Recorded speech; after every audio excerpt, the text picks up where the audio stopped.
எங்களுடைய பாசத்துக்குரிய ரஜினி சார் அவர்களே, எங்களுடைய தலைவருக்கும் நீங்கள் தலைவர். பாசத்துக்குரிய ரஜினி சார் அவர்களுக்கு நான் பதிவு பண்ணக்கூடியது, அப்படி உங்களுக்கு நான் சொல்ல வேண்டிய நோக்கம் வேறு, உங்களுக்கு வருத்தம் ஏற்பட்டிருந்தால் என்னுடைய வருத்தத்தையும் என்னுடைய மன்னிப்பையும் பகிரமாக நான் கேட்டுக்கொள்கிறேன். அன்னைக்கு உதயநிதி அவர்கள் இதே ரஜினி சார் மேல என்ன மாதிரி குற்றச்சாட்டுகளை தன்னுடைய ட்விட்டர் எல்லாம் போட்டார், எவ்வளவு அசிங்கமா பேசினார். பாஜக பி டீம் மிரட்டி தான் பாஜக கொண்டு வந்தாங்க. இதையெல்லாம் உருவாக்குனது திமுக. அதுக்கப்புறம் இபிஎஸ் முதலமைச்சர் அதிமுக கடுமையான சொற்கள்ல பேசினார். என்னெல்லாம் பேசினார் இன்னைக்கு சமூக ஊடகத்துல வந்துருச்சு. நம்ம கேப்டன் விஜயகாந்த் அண்ணன் நமக்கு பிடிச்சவர், அன்பானவர், நல்லவர், வலுவானவர், என்ன அவதூறு சொற்களை சொல்லி, என்ன கட்டமைப்பை உருவாக்கி, என்ன பிரச்சாரத்தை உருவாக்கி, நான் மிரட்டல் சொன்னது ஒருத்தர் நேரா கூப்பிட்டு மிரட்டுறது கிடையாது. அவதூறு பிரச்சாரங்கள், கீழ்த்தரமான பிரச்சாரங்கள், தனிப்பட்ட முறையில் பிரச்சாரங்கள், இதையெல்லாம் உருவாக்கி அவரை எந்த அளவுக்கு வீழ்த்தினாங்கன்னு தெரியும் உங்களை. தூத்துக்குடியோடைய அந்த பெண்ணுடைய சாவுல இருந்து வெளியே வரணும். இப்ப 6 நாளா அது பேசல பாத்தீங்களா? ஒரே பயம். அதுக்கு தான் செந்தில் பாலாஜியை கூப்பிட்டாங்க. நீ போய் ஒரு வேலையை பண்ணுன்னு சொன்னான். அவருக்கு கொஞ்சம் அறிவு கம்மி. அவரு அடிச்சிட்டு வரான்னு சொன்னாரு. இந்த படுபாவி கொண்டுட்டு வந்துட்டான். திருட்டு பையன். நம்ம தலைவர் ஆக்டிங் தெரிஞ்சு நம்பர் 1 ஆகி அரசியலுக்கு வந்துட்டார். இவங்களுக்கு ஆக்டிங்கும் தெரியல, அரசியலும் தெரியல, என்ன பண்ணணும் தெரியல. இதுதான் பிரச்சனை. ஏதாவது ஒண்ணுல எக்ஸ்பர்ட்டா இருந்தா பரவாயில்ல, எதுலயுமே இல்ல. இந்த அரசியலை தைரியமாக எதிர்கொள்ளக்கூடிய ஒரே தலைவர் எங்களுடைய தலைவர் விஜய் அவர்கள். எந்த எக்ஸ்ட்ரீம் நான் போறேன்னு சொல்லிட்டாரு அவரு. அவரை எப்பொழுதும் யாராலும் அடிமைப்படுத்த முடியாது. ஒரு சிங்கம் ஆடுடன் சேர்ந்து பாதுகாப்பை கொடுக்க முடியாது மக்களுக்கு. நம்மளுடைய தலைவர் சிங்கம்.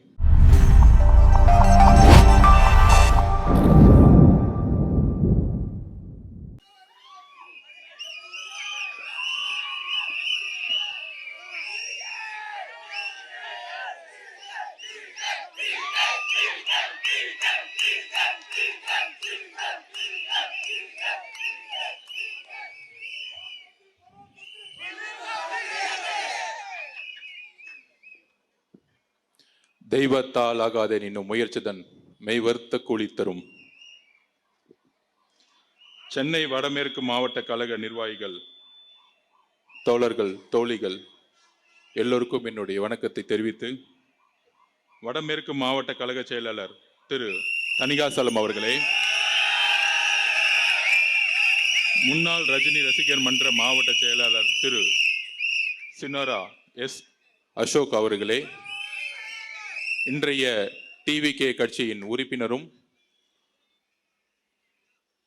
ஹார்பர் தொகுதியின் பொறுப்பாளருமான திரு அசோக் அவர்களுக்கு என்னுடைய வணக்கத்தை தெரிவித்து, முன்னாள் எம்எல்ஏ அண்ணன் திரு VS பாபு அவர்களே, நமக்கு முன்னால் பேசி இன்னைக்கு சர்ச்சு மீட்டிங்காக போயிருக்காரு, தேர்தல் அறிக்கைக்குழு உறுப்பினர் திரு JCD பிரபாகரன் அவர்களே, பரப்புரை செயலாளர் திரு நாஞ்சல் சம்பத் அவர்களே, கழக துணை பொதுச்செயலாளர் திரு ராஜ்மோகன் அவர்களே, நிர்வாக குழு தலைமை ஒருங்கிணைப்பாளர் அண்ணன் KS செங்கோட்டையன் அவர்களே,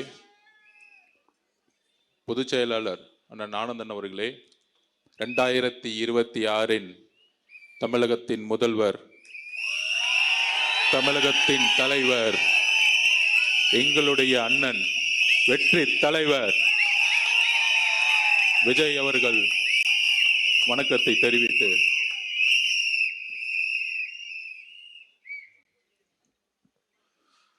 அதாவது சிபிஐ என்கொயரி முடிஞ்ச உடனே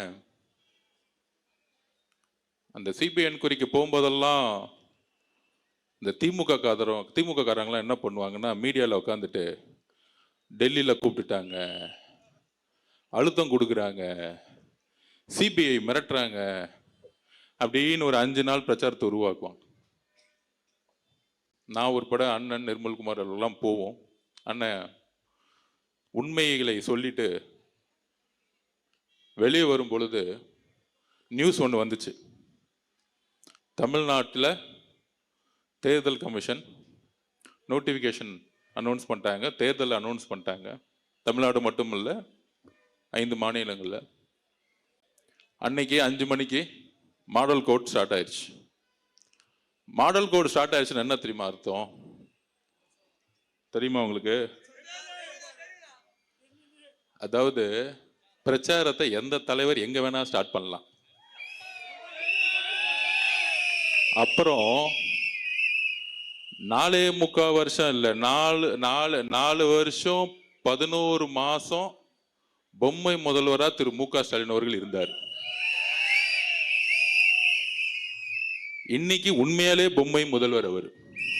ஏன்னா மாடல் கோடு வந்துருச்சு. முதல்வர்னு சொல்லலாம், ஆனா பேனா எடுத்து சைன் பண்ண முடியாது. அதுக்கு முன்னாடி சைன் போட்டாங்க, அவர் மருமகனும் மகனும் சைன் போட்டுட்டு இருந்தாங்க. அதனால தான் பொம்மை முதல்வர்னு சொல்லுவோம். என்ன, அது ஒரு குடும்ப ஆட்சி. குடும்ப ஆட்சியோட நோக்கம் என்னன்னா, ஸ்டாலின் சார் டாக்ஸ் எல்லா இடத்துலையும் 30% கமிஷன் அடிச்சு கரப்ஷன் பண்றது மட்டும்தான். அப்ப அந்த சிபிஐ என்கொயரி முடிஞ்ச உடனே வெளியே வரும்போது நான் பின்னாடி தான் உக்காந்துட்டு இருந்தேன். எல்லாத்துக்கும் பதில் சொல்லணும்ல, நம்ம தலைவர் நிறைய பேச மாட்டார். அப்படி சிபிஐ ஃப்ரெண்ட்ஸில் உக்காந்துட்டு வெளியே ஒரு 2000 பேர் நிற்கிறாங்க. எங்கிருந்து வந்தாங்கன்னு தெரியல, டெல்லியில் உட்காந்துட்டு இருக்காங்க. திடீர்னு என்ன தெரிஞ்சதுன்னு தெரியல, அந்த ராயப்பன் படத்துல சொன்னார் பாருங்க, அதே மாதிரி டிரைவரை பார்த்து அப்புறம் திரும்பி இப்ப பின்னாடி உட்கார்ந்த ஒரு வார்த்தை சொன்னாரு. நான் சொன்னேன் சிபிஐ என்கொயரி போய் முடிச்சுட்டு லிஃப்ட்ல வரும்போது, அண்ணா எலெக்ஷன் கமிஷன் நோட்டிபிகேஷன் பண்ணிட்டாங்க, தேர்தல் ஏப்ரல் மாதம் 23 அப்படியே அமைதியாக கேட்டுக்கிட்டு இருந்தார். வண்டியில் உக்காந்துட்டு டக்குன்னு டிரைவரை பார்த்து மேலே வந்து கிளாஸ் ஓப்பன் பண்ணுங்கன்னு சொன்னார். எனக்கு அப்பையும் இன்னும் அண்ணன் காத்து வாங்கிறதுக்கு பண்றாரா அப்படின்னு நினைச்சேன். அப்புறம் ஒரு குரல் வந்துச்சு, என்ன அர்ஜுன் ஆரம்பிச்சிடலாமா இங்க இருந்தே அப்படின்னு கேட்டாரு.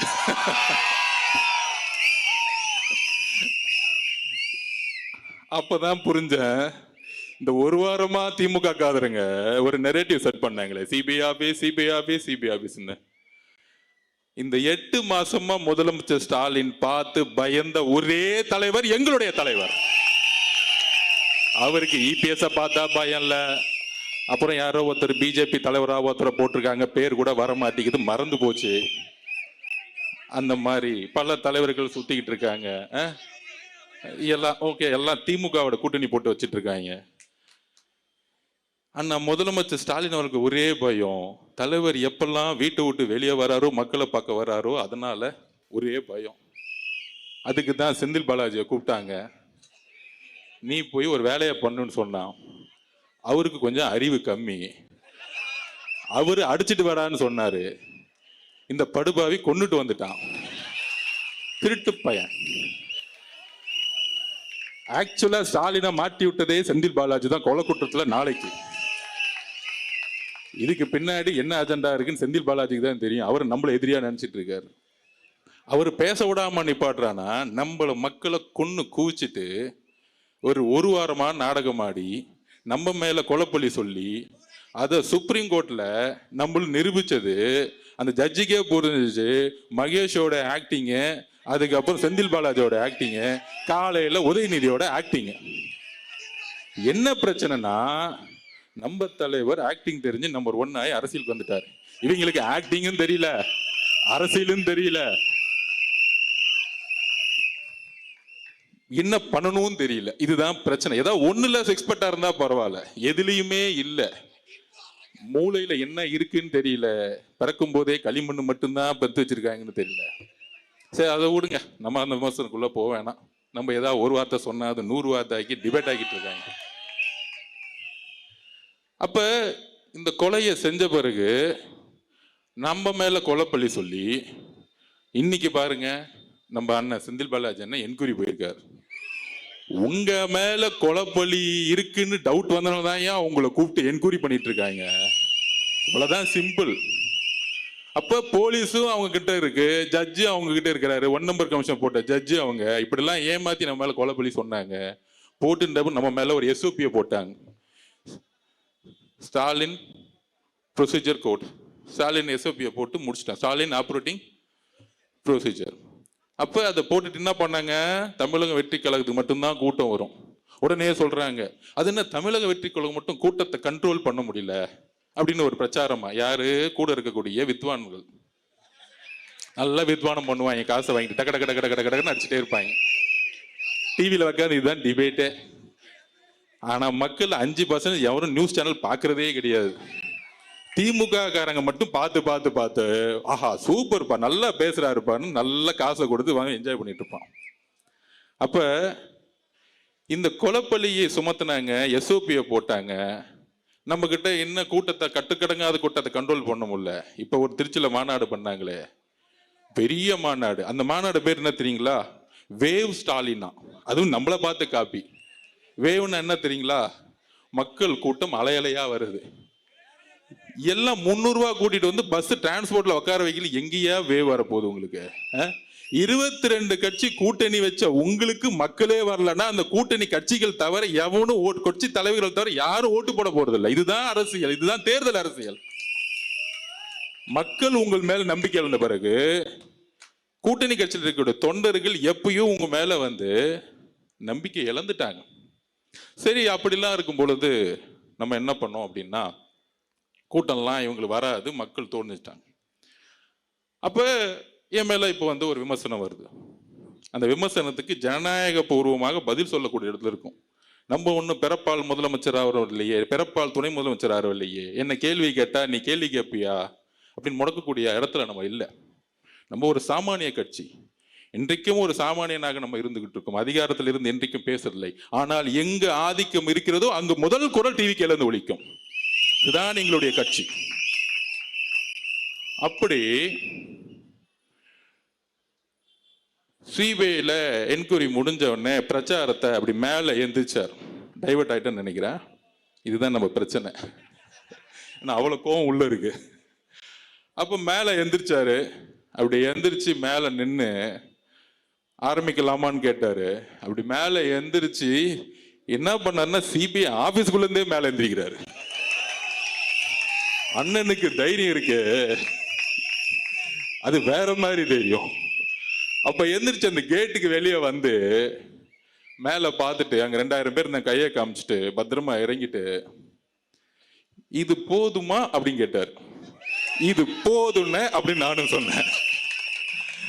அப்ப இன்னுமேட்டு இந்த எஸ்ஓபி இதெல்லாம் கிடையாதுல்ல அப்படின்னு கேட்டார்.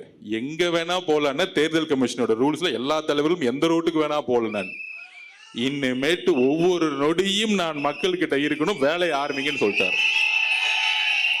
கூடி சீக்கிரத்துல உண்மையான ஆலையை தமிழகம் முழுவதும் இருக்க நெடுஞ்சாலைகளை நீங்க பாப்பீங்க, மக்களுடைய கூட்டத்தை நீங்க பாப்பீங்க அவருடைய வருகையை நோக்கி வரும் பொழுது. அதுதான் பயம். சரி, டெல்லியில பிரச்சாரத்தை அண்ணன் ஆரம்பிச்சிட்டாரு. அடுத்தது மாடல் கோடு வந்துருச்சு. எங்க முதல் கூட்டத்தை போடலான்னு யோசிச்சோம். இந்த தீய சக்திக்கு முதல் காரணம் யாரு? இந்த கொடுமையான ஆட்சிக்கு முதல் காரணம் யாரு? இந்த 4.5 வருஷம் எதுவுமே செய்யாம நாடகமாடி டிராமா பண்ணது யாரு? இந்த டிராமா கம்பெனியை ஒழிக்கணும்னா கொளத்தூர்ல இருந்தா முதல்ல ஆரம்பிக்கணும்.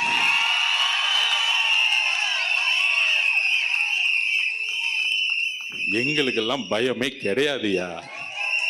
நீ என்ன வேணா பேசிக்கோ, அவதூறா பேசிக்கோ. ஆதவர்ஜனா இப்படி, ஆதவர்ஜனா குடும்பம் அப்படி, ஆதவர்ஜனா மாமனார் இப்படி, என்ன வேணா பேசிக்கோ. காதை கேட்காது, போய்கிட்டே இருப்போம். எங்க குறிக்கோள் என்ன? சென்ட் ஜார்ஜ் கோட்டையில அண்ணனை சைன் போட வைக்கணும், அவ்வளவுதான் எங்க குறிக்கோள். இந்த அள்ளு சில்லற பேசுறதுக்கெல்லாம் பதில் கொடுக்கலாம் எங்களுக்கு டைம் கிடையாது மோதும். அப்ப இந்த திமுக வந்து எப்படி திசை திருப்பணுங்கிறதுக்கு நான் பதில் சொல்லணும். யாருக்காக பதில் சொல்லணும்? ஆதவர்ஜுனா பயந்துட்டாரு, 1000 கைகள் மறைத்தாலும் ஆதவனை மறைக்க முடியாது. நீ சூரியன்னா நான் ஆதவுடா. நான் யாருக்கும் பயப்பட ஆள் கிடையாது. 5 வயசுலயே எங்க அம்மாவுடைய சாவை பார்த்தவன் நான். இதுக்கு மேல எவனையும் என்ன பயன்படுத்த முடியாது. எழுதி வச்சுக்கோங்க. இந்த உலகத்துல தன்னுடைய தாயை சாவ 5 வயசுல பார்த்த ஒரு பையன் தான் நான் தான். அது இதுலயே நான் அந்த பயத்துல இருந்து வெளியே வந்து இன்னைக்கு தமிழக மக்கள் முன்னாடி தைரியமா நிக்கிறேன்னா என் தலைவர் உண்மையா இருக்கிறாருங்கிற ஒரு வலிமை என்கிட்ட இருக்கு. என்கிட்ட எந்த போயும் கிடையாது. நான் யாரையும் ஏமாத்தினது கிடையாது. எந்த கட்சிக்கும் துரோகம் செஞ்சது கிடையாது. நான் வேலை பார்த்தேன். அந்த இடத்துல உண்மை இல்லைன்னா நாங்க இருக்க மாட்டேன். அவ்வளவுதான் என்னுடைய வரலாறு. எங்க வேணா நான் போய் சொல்லுவேன். என்ன வேணா கேள்வி கேள்வி. அப்ப எங்க நம்ம சின்னவரான அசோக் அண்ணன் சொன்னாரு, நம்ம தோழர் 12 வருஷமா கூட இருக்கிறவர், அவருடைய உணர்வுக்கு பதிவு குடிக்கணும் இல்ல. மீதி அள்ளுச்சில்லறைக்கெல்லாம் நான் பதில் சொல்லிடலாம், டைம் வேஸ்ட் பண்ண மாட்டேன். அப்புறம் அசோக் அண்ணன் நம்ம கூட 12 வருஷமா இருக்கிறவர். நான் அவரை பத்தி சொல்லணும். 40 வருஷம் மரியாதைக்குரிய ரஜினி சார் அவர்கள் கூட இருந்தவர். நம்மளுடைய அன்புக்குரியவர் அவர். அதுல எந்த விதமான கருத்து வேறுபாடும் கிடையாது. எனக்கும் கருத்து வேறுபாடு கிடையாது. அப்படி 12 வருஷமா பழகுனதுல ஒரு 30 நாளுக்கு முன்னாடி 2 மாசத்துக்கு முன்னாடியே சொன்னார், அரசியல்ல நான் வரணும்னு இருக்கேன். தலைவரோட 40 வருஷம் இருந்துட்டேன். என்னுடைய மனைவி என்னுடைய மகள்லாம் வந்து விஜய் சாருடைய ரசிகர்கள். டிவிக்கு கட்சியில் நான் வந்து சேர்ந்தா நல்லா இருக்குமா? நான் ரஜினி ரசிகர் மன்றத்திலிருந்து வந்தேன், எனக்கான மரியாதை இருக்குமா அப்படின்னு கேட்டார். நான் சொன்னேன், டிவிகே கட்சிக்கு வரணும்னா ஒன்னே ஒண்ணுதான் குவாலிஃபிகேஷன். உண்மையா இருக்கணும், நேர்மையா இருக்கணும், அப்புறம் தைரியமா இருக்கணும்.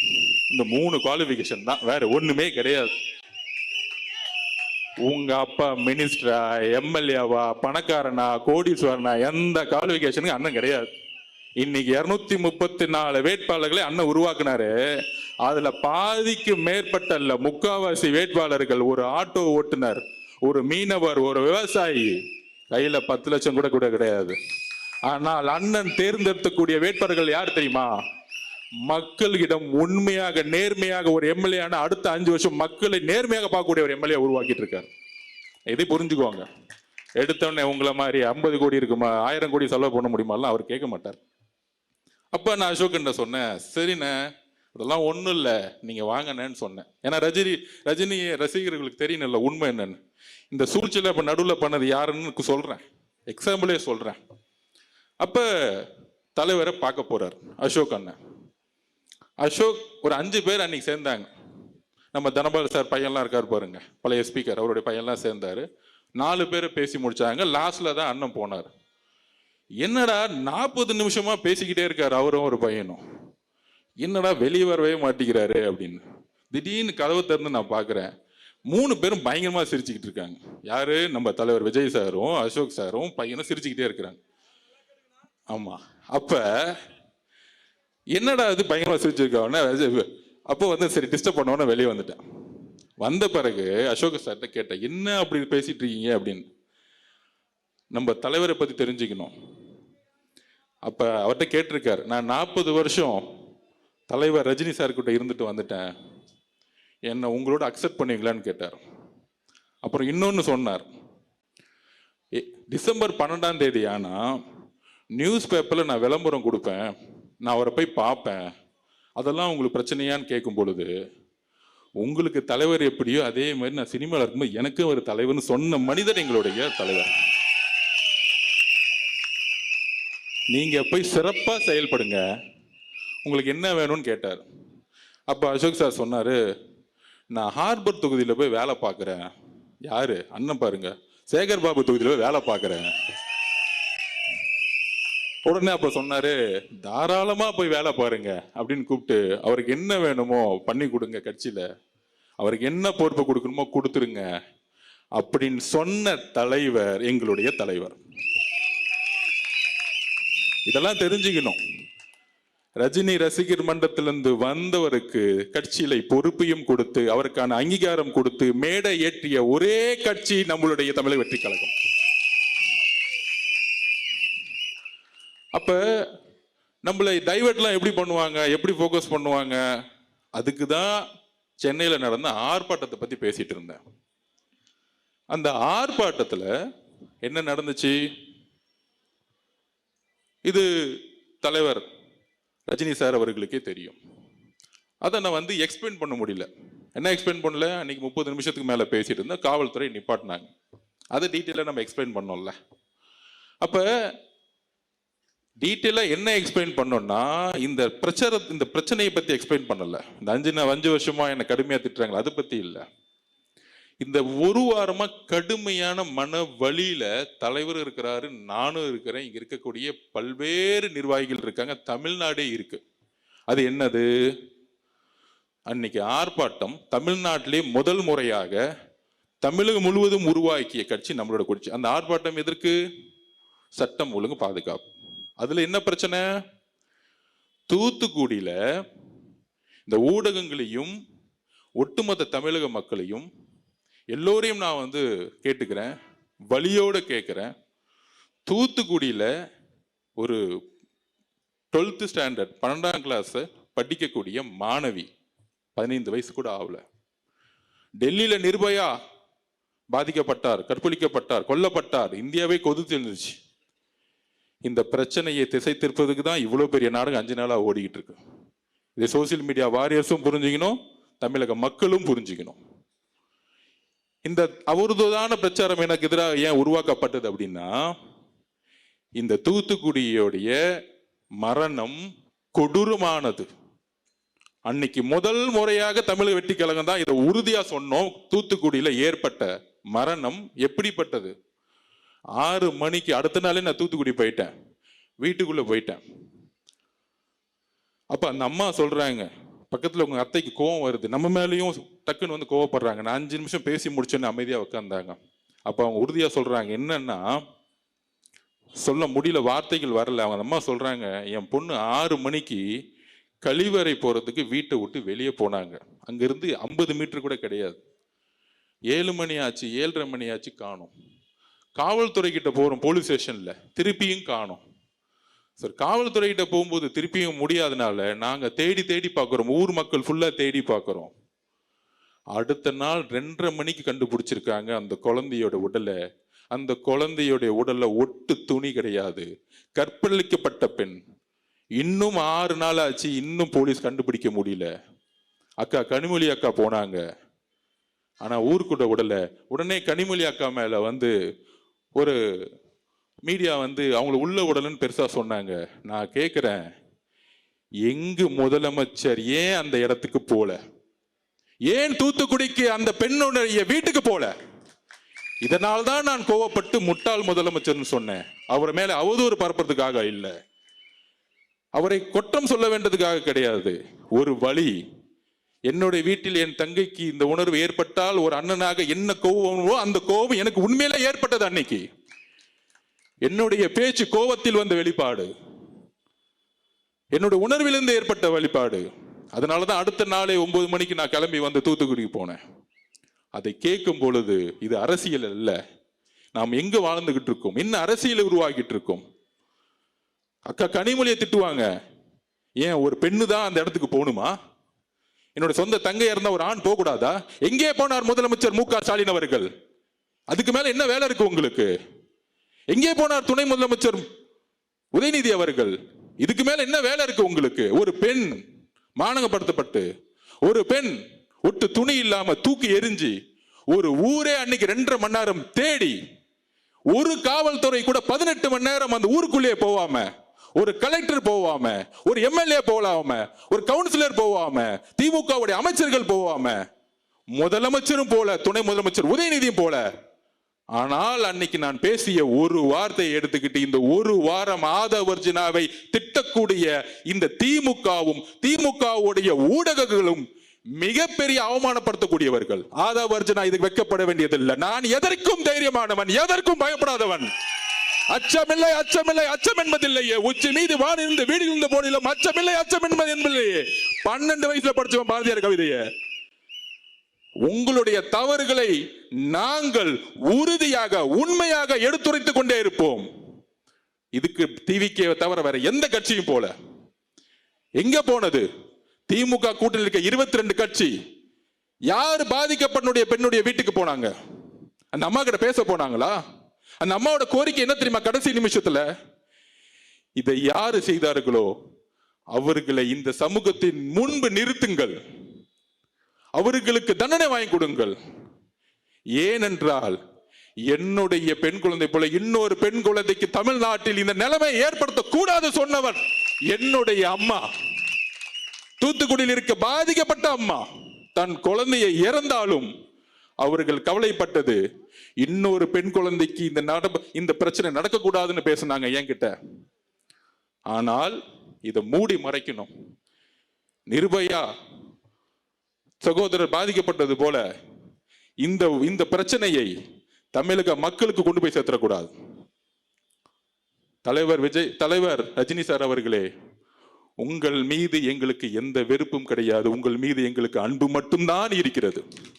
இதை நான் உறுதியாக பதிவிடுகிறேன். நான் ஒரு சாமானியன், அதிகாரம் என்கிட்ட இல்ல, பணபலம் இல்ல. நான் இன்றைக்கும் ஒரு சாமானியன், ஒரு சாதாரண விவசாய வீட்டில் பிறந்த உணர்வு தான் இன்னைக்கும் இருக்கு. எல்லா தொழிலையும் தூக்கி போட்டு வந்துட்டேன். எனக்கு வேற எதுவும் இல்லை, எந்த நாதியும் இல்லை. ஏன் என்னுடைய குடும்பமே என்னுடைய அரசியலுடைய முடிவுகளுக்கு எதிராக இருக்கிறது. எல்லோரையும் தூக்கி போட்டிருக்கோம். ஏன்? நான் உண்மையாக மக்களிடம் இருக்க வேண்டும் என்ற உணர்வு எனக்கு இருக்கிறது, என்னுடைய தலைவருக்கு இருக்கிறது.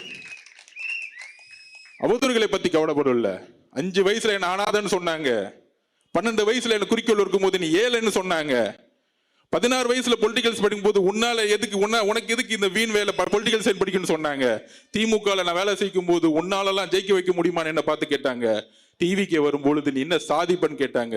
என் தலைவர் இருக்கிறார், உண்மை இருக்கிறது, என் கட்சியுடைய தொண்டர்களும் மக்களும் இருக்கிறார்கள், நாங்கள் உறுதியாக சாதிப்போம். எம்ஜிஆரிடம் இருந்த உண்மை எங்களுடைய தலைவர்கிட்ட இருக்கு.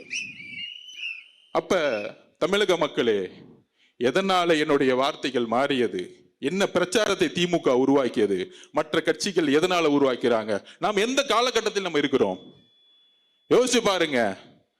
நான் இன்றைக்கு உறுதியாக சொல்லுகிறேன், இன்றைக்கு நோன்பு மாதம்.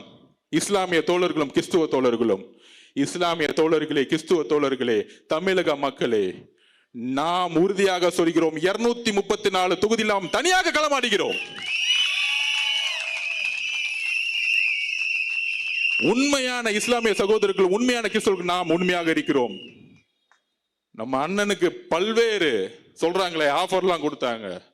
50-50, நீங்க 90 நான் 90, நீங்க முதலமைச்சர் 2.5 வருஷம் நான் முதலமைச்சர் 2.5 வருஷம், எல்லா ஆஃபரும் கொடுத்தாங்க. அப்ப அண்ணன் சொன்ன ஒரே வார்த்தை எங்க கிட்ட, எனக்கு ஆஃபர் தேவையில்லை, தமிழக மக்களுடைய உண்மையான நம்பிக்கையை, என்றைக்கும் தமிழக மக்களுடைய நம்பிக்கையை, நான் உருவாக்கக்கூடிய அரசு மத சார்பற்ற சமூக நீதிக்கான அரசை உருவாக்கக்கூடிய ஒரு வலிமையை தமிழக வெற்றி கழகம் உருவாக்கும் சொன்னது எங்களுடைய தலைவர் விஜய் அவர்கள். முதலமைச்சர் பதவியை ஆசைப்பட்டு டெல்லிக்கு அடிப்பணி வர எங்களுடைய தலைவர் அல்ல. பராசக்தி ரிலீஸ் ஆனோம்னா போய் ஹோம் மினிஸ்டர் பார்த்துட்டு உதயநிதி ஒரு போன் கால் பேசி ரிலீஸ் பண்ணவர் எங்க ஆள் கிடையாது. இன்றைக்கும் எங்களுடைய படம் லீகல் லிட்டிகேஷன்ல இருக்கு. இஸ்லாமிய தோழர்களே, கிறிஸ்துவ தோழர்களே, நீங்கள் புரிந்து கொள்ளுங்கள். முதலமைச்சருடைய மகனுடைய தன்னுடைய பேரனுடைய பராசக்தி படம் ரிலீஸ் பண்ணப்பட்டது. ஜனநாயகன் படம் என்றைக்கு வரைக்கும் நிப்பாட்டப்பட்டதுக்கான காரணம் அரசியல் தான். இது அரசியல் தான். இந்த அரசியலை தைரியமாக எதிர்கொள்ளக்கூடிய ஒரே தலைவர் எங்களுடைய தலைவர் விஜய் அவர்கள். எந்த எக்ஸ்ட்ரீம் போறேன்னு சொல்லிட்டாரு அவரை எப்பொழுதும் யாராலும் அடிமைப்படுத்த முடியாது. ஏனென்றால் திருப்பி நான் பதிவு சொல்றேன், இந்த கூட்டணி கணக்குகள் 2026ஆம் ஆண்டு தூள் தூளாக்கப்படும். ஒரு சிங்கம் ஆடுடன் சேர்ந்து பாதுகாப்பை கொடுக்க முடியாது மக்களுக்கு. நம்மளுடைய தலைவர் சிங்கம்.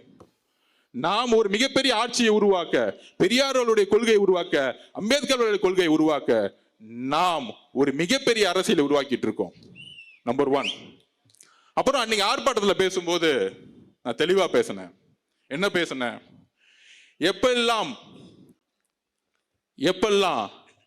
திமுகவை எதிர்த்து ஒரு சக்தி வருகிறதோ, ஃபர்ஸ்ட் எம்ஜிஆர் அவர்கள் கடுமையா 5 வருஷம் போராடி பார்த்தாங்க. செங்கோட்டையனை கேட்டு பாருங்க, அடிச்சாங்க, விரட்டினாங்க, எல்லாம் பண்ணாங்க. ஆனா கடுமையா மக்கள் ஆதரவோட வெற்றி பெற்றுட்டாங்க. அன்னையில இருந்து அவர் உயிரோட வரைக்கும் ஜெயிக்க முடியல. அடுத்து ஜெயலலிதா அம்மா வந்தாங்க, அவங்க மேல கடுமையான அடி அடிச்சாங்க, உடல் மொழி எல்லாம் கேவலமா பேசி பார்த்தாங்க, ஜெயிச்சிட்டாங்க. திருப்பி என்ன பண்ணிட்டாங்க, 97 98 அவங்க ரிசைன் பண்றேன்னு அவங்க லெட்டரை வெளியிட்டு போலியா பரப்பினாங்க, பயந்துட்டு திருப்பி 2001 வந்துட்டாங்க. அந்த அம்மா இருக்கிற வரைக்கும், கருணாநிதி ஐயா இருக்கிற வரைக்கும் தமிழ்நாடு சூழ்நிலை வேற மாதிரி இருந்துச்சு. அதுக்கப்புறம் எத்தனை பேர் வந்தாங்க, முக்கியமா திரைத்துறையில இருந்து எம்ஜிஆருக்கு அப்புறம் வந்தவங்க எல்லாமே என்ன செஞ்சாங்க? ஃபர்ஸ்ட் நம்ம கேப்டன் விஜயகாந்த் அண்ணன், நமக்கு பிடிச்சவர், அன்பானவர், நல்லவர், வலுவானவர். என்ன அவதூறு சொற்களை சொல்லி, என்ன கட்டமைப்பை உருவாக்கி, என்ன பிரச்சாரத்தை உருவாக்கி, நான் மிரட்டல் சொன்னது ஒருத்தர் நேரா கூப்பிட்டு மிரட்டுறது கிடையாது. அவதூறு பிரச்சாரங்கள், கீழ்த்தரமான பிரச்சாரங்கள், தனிப்பட்ட முறையில் பிரச்சாரங்கள், இதையெல்லாம் உருவாக்கி அவரை எந்த அளவுக்கு வீழ்த்தினாங்கன்னு தெரியும் உங்களை. இதுதான் நான் பதிவு பண்ணேன். அதுக்கப்புறம் பாசமிகு நம்மளுடைய ரஜினிகாந்த் சார், அவரும் கட்சியை உருவாக்கணும்னு சொல்லும் போது நான் தேர்தலில் வேலை பார்த்தேன். அப்ப நாங்க சர்வே எடுப்போம். சர்வே எடுக்கும் பொழுது அவர் கட்சி ஆரம்பிக்கணும்னு சொன்ன உடனே காமிச்சது 18%. நான் உண்மையை சொல்றேன், எடுத்த உடனே 18% காமிச்சிச்சு. அது அவருக்கு தெரியுமான்னு தெரியல. அப்ப நான் களத்துல வேலை பார்த்துட்டு இருக்கேன். இப்ப 18% எடுத்த உடனே திமுக பயம் வந்துருச்சு. அப்ப என்ன மாதிரி போலி கருத்துக்களை உருவாக்கணும், இதைதான் நான் மிரட்டல்னு சொன்னேன். அவரை கூப்பிட்டு மிரட்டினாங்க, அந்த குடும்பம் செஞ்சுச்சு, இதுக்கான அர்த்தம் இல்லை. என்ன மாதிரி பிரச்சாரத்தை உருவாக்குவது, என்ன மாதிரி அவதூறு சொற்களை உருவாக்குவது. அன்னைக்கு உதயநிதி அவர்கள் இதே ரஜினி சார் மேல என்ன மாதிரி குற்றச்சாட்டுகளை தன்னுடைய ட்விட்டர் எல்லாம் போட்டார், எவ்வளவு அசிங்கமா பேசினார். பாஜக பி டீம் மிரட்டி தான் பாஜக கொண்டு வந்தாங்க. இதையெல்லாம் உருவாக்குனது திமுக. அதுக்கப்புறம் இபிஎஸ் முதலமைச்சர் அதிமுக கடுமையான சொற்கள்ல பேசினார். என்னெல்லாம் பேசினார் இன்னைக்கு சமூக ஊடகத்துல வந்துருச்சு. இந்த மாதிரி கூட்டணி கட்சிகள் இவங்க எல்லாம் சேர்ந்து ஒரு சக்தி வரும் பொழுது, ஒரு சிஸ்டம் மாத்தணும்னு சொல்லும் போது, ஊழலை ஒழிக்கணும்னு சொல்லும் பொழுது, அவரு இங்க காசு எடுக்க வரல. ஏன்னா அவரு நல்லா சம்பாதிச்சிருந்தார். அப்ப ஒரு சூழ்ச்சிகளை தன்னுடைய சமூக வலைத்தளம் மூலியமாகவும் தன்னுடைய கட்சியுடைய கட்டமைப்பாகவும் உருவாக்கி பல்வேறு அழுத்தங்களை வெளியிலிருந்து கொடுத்தாங்க. அப்ப ஒருத்தர் ஒரு நல்ல மனசு கொண்டவர் வரும் பொழுது என்னெல்லாம் பிரச்சாரத்தை உருவாக்கணுங்கிறத என்னுடைய பதிவு. அவரை சிறுமைப்படுத்த வேண்டுமோ இல்ல அவர் பயந்துட்டாரோ சொல்ல வேண்டிய அர்த்தம் கிடையாது. இந்த திமுகவுடைய சூழ்ச்சிகளை அன்றைக்கு நான் பதிவு பண்ணேன். அதற்கு அப்புறம் வைகோ அவர்கள் எவ்வளவோ பேரை தன்னுடைய சூழ்ச்சி அரசியல்னால எல்லா விதமான பிரச்சாரங்களையும் உருவாக்கி என்ன செஞ்சாங்கிறத பதிவு பண்ண. அதுதான் என்னுடைய நோக்கம். அப்ப இதை சொல்லி முடிச்சுட்டு வர்றதுக்குள்ள உடனே அந்த வார்த்தையை எடுத்து அதுக்கு ஒரு பல்வேறு பிரச்சாரங்களை உருவாக்குவாங்க. ஏன் தூத்துக்குடியோடைய அந்த பெண்ணுடைய சாவுல இருந்து வெளியே வரணும். இப்ப 6 நாளா அதை பேசல பாத்தீங்களா? நம்ம உடனே நம்மளோட சோசியல் மீடியா வாரியா ரஜினி சாருக்கு பதில் கொடுக்குறோம், நம்ம பதில் கொடுக்குறோம், நம்ம அடுத்தடுத்த வேலையை நான் பார்த்துட்டு இருக்கேன். அப்ப இது உருவாக்கக்கூடிய வலிமை திமுக கிட்ட இருக்கு இந்த பொய் பிரச்சாரம். ஆனா புதுசா என்னன்னா இதுல பாஜகவும் திரு இபிஎஸ் அவர்களும் சேர்ந்துக்கிட்டாங்க. ஏன் சேர்ந்தாங்க? அன்னைக்கு ரஜினி சார் கட்சி ஆரம்பிக்கும் பொழுது கடுமையா விமர்சனம் பண்ணது இபிஎஸ். ஆனா இன்னைக்கு சொல்றாரு, அவரை பொத்து புகழ்ந்துட்டு இருக்கார். இந்த சூழ்ச்சி நமக்கு தெரியுமா? நமக்கு தெரியாது. நம்ம ஒரு தூய உள்ளம். அதையும் மீறி இன்றைக்கு ரஜினி சார் கிட்ட ஒரு அறிக்கை வந்துச்சு. ரஜினி சாருக்கு எல்லா உண்மைகளும் தெரிஞ்சிருக்கலாம். ஆனால் இந்த விவாதங்கள் இதெல்லாம் பார்த்து அவரு தன்னுடைய மனசுல தப்பா நினைக்கிறதுக்கான வாய்ப்பு இருக்குன்னு அவர் அறிக்கையை பார்த்து தெரிஞ்சுக்கிட்டேன். எங்களுடைய பாசத்துக்குரிய ரஜினி சார் அவர்களே, எங்களுடைய தலைவருக்கும் நீங்கள் தலைவர் அப்படின்னு அசோகன் என்ற சொன்னார். எங்களுடைய தலைவருடைய நிலைப்பாடும் தான் எங்களுடைய நிலைப்பாடும். அப்ப இந்த சூழ்ச்சிகளுக்கெல்லாம் ஏன் நடந்துச்சுன்னு சொல்லக்கூடிய இடத்துல நான் இருக்கிறேன். தூத்துக்குடியோடைய என்னுடைய தங்கை கற்பழிக்கப்பட்டு இன்னைக்கு வந்து செத்து போய் 6 நாள் ஆகியும் அவனுடைய குடும்பம் இன்னைக்கு நடுரோட்ல நின்றுட்டு இருக்கு. இதை திசை திருப்பதுக்கு தான் இந்த பிரச்சாரம். இந்த திசை திருப்புல இருந்து இதுக்கான விஷயத்தை நான் பதிவு பண்ணணும்னு நினைச்சேன். அதான் இன்னைக்கு பதிவு பண்ணேன். இந்த கடிதத்தில், இந்த அறிக்கையிலிருந்து பாசத்துக்குரிய ரஜினி சார் அவர்களுக்கு நான் பதிவு பண்ணக்கூடியது, அப்படி உங்களுக்கு நான் சொல்ல வேண்டிய நோக்கம் வேறு, உங்களுக்கு வருத்தம் ஏற்பட்டிருந்தால் என்னுடைய வருத்தத்தையும் என்னுடைய மன்னிப்பையும் பகிரமாக நான் கேட்டுக்கொள்கிறேன். ஏனென்றால் என்னுடன் நீங்கள் வயதில் மூத்தவர், அதற்கான தார்மீக கடமை இருக்குது. நான் வேற யாருக்கும் பதில் கொடுக்கறதுக்கு நான் இங்க வரல. அவருடைய அறிக்கையை படித்தேன். அவருக்கு ஒரு உணர்வு ஏற்பட்டிருக்குது. அந்த உணர்வுக்கு நான் மரியாதை கொடுக்கிறேன். ஆனால் இந்த திமுகவுடைய சூழ்ச்சிகள், 22 கட்சிகள் கூட்டணி உருவாக்கி திருப்பி ஆட்சிக்கு வரணும் ஒரு பொய்யான பிரச்சாரத்தை உருவாக்கப்படுகிறீங்களா, அதெல்லாம் தூக்கி எறியக்கூடிய ஒரே வலிமை நம்ம கட்சிக்கு மட்டும்தான் இருக்கு. அப்ப இந்த தூத்துக்குடி பெண்ணுடைய மரணத்திலிருந்து திசை திருப்பதுக்கான எல்லா நாடகங்களையும் உருவாக்குவாங்க. அந்த நாடகங்கள் தான் நம்ம போக்கஸ் பண்ணணும். இதை விட்டுட்டு நம்ம எங்கேயும் டைவர்ட் ஆகக்கூடாது. திமுகவுடைய சூழ்ச்சிகள், திமுகவோட தவறுகள், திமுகவோட பொய் பிரச்சாரங்கள், திமுகவுடைய எல்லா தவறுகளையும் சொல்ல வேண்டிய பொறுப்பு நம்ம கிட்ட இருக்கு. நம்ம டைவர்ட் ஆகக்கூடாது. ரஜினி சார் இன்னைக்கு அரசு இல்லை, நம்ம எதுக்கு அவரோட சண்டை போட போனோம், அவர்கிட்ட நம்ம எதுக்கு ஃபைட் பண்ண போறோம், அது இல்லை நம்ம நோக்கம்.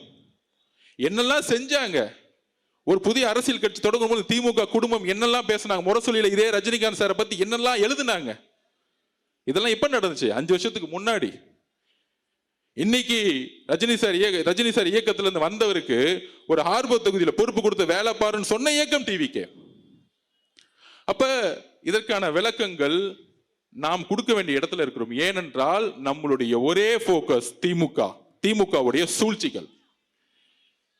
இந்த சூழ்ச்சிகளை சொல்ல வேண்டிய இடத்தில் நாம் கடுமையாக இருக்க வேண்டும். நம்மளுடைய பிரச்சாரம் எப்பொழுதும் திசை திரும்பக்கூடாது, வேற எப்பயும் திசை திரும்பக்கூடாது. நம்மளுடைய நோக்கங்கள் பிஜேபியோட சண்டை போடுவதா? ஆம், கொள்கை ரீதியாக நம்ம சண்டை போடுறோம், கடுமையா சண்டை போடுவோம், இல்ல காம்ப்ரமைஸே கிடையாது. இன்னைக்கு தமிழக வெற்றி கழகம் தான் கொள்கை எதிரின் முதல் நாள் டிக்ளேர் பண்ணாங்க. திமுக டிக்ளேர் பண்ண முடியுமா?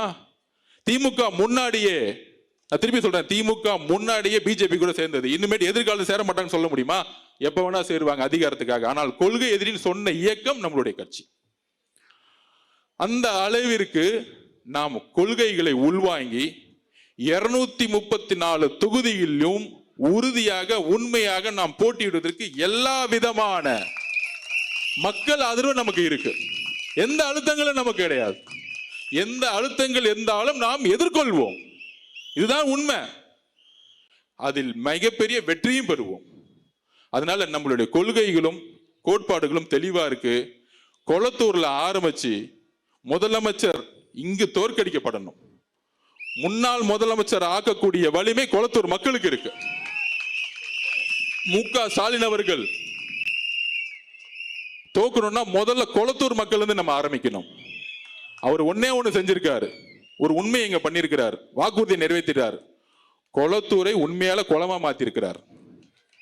மழை வரும்போது இங்க குளமாயிடும். அதனால இந்த கூட்டணி கட்சிகள் அழுத்தங்கள் இதெல்லாம் கிடையாது. நம்மளுடைய இந்த திருப்பியும் ஒரு வாரமா பாருங்க, இவங்க டெல்லியோட சேர்ந்துருவாங்களா, பிஜேபியோட சேர்ந்துருவாங்களா, அதிமுக சேர்ந்துருங்களா, எதுவுமே கிடையாது. தலைவர் நேத்து வந்தாரு, வாரும் வந்தாரு, தெளிவுபடுத்தினாரு. நம்ம முதல் நாள்ல மாநாட்டில் என்ன சொன்னோம், இன்னைக்கும் அந்த உறுதியில் தான் இருக்கேன். சிஎம்ஏ ஆஃபர் கொடுத்தாலும் எனக்கு தேவையில்லை. தமிழக மக்களுடைய நம்பிக்கையில தான் நான் உறுதியாக இருப்பேன், உண்மையாக இருப்பேன். வெறும் பதவிக்காக வரல, மக்களிடம் உண்மையாகவும் நம்பிக்கையாகவும் நான் இருப்பேன்னு சொல்லியிருக்கிறார். அதனால நம்மளுடைய போக்கஸ் எங்க இருக்கணும்? நம்மளுடைய போக்கஸ் திமுகவுடைய சூழ்ச்சிகளையும் தவறுகளையும் மக்களுடைய பிரச்சனையும் எடுத்துக்கூடிய இந்த 30 நாளும் கடுமையா நம்ம உழைக்கணும்.